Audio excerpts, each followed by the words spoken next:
நம்ம மந்திரம் சொல்லும்போதும், கேட்கும்போதும் நம்மளுடைய சூப்பர் கான்ஷியஸ்குள்ள தான் போகுது.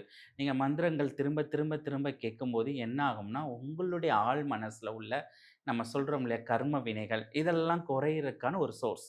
இப்ப நிறைய கர்ம வினைகள் இருக்கு. இப்ப சில பேரு தான் உட்கார்ந்து கர்ம விமோசனத்துக்குன்னு ஒரு ப்ராசஸ் அட்டெண்ட் பண்ணுவாங்க. அவங்களுக்கு ஒரு ஞானம் இதெல்லாம் புரியாத மனிதர்கள், மக்கள்லாம் இருப்பாங்க.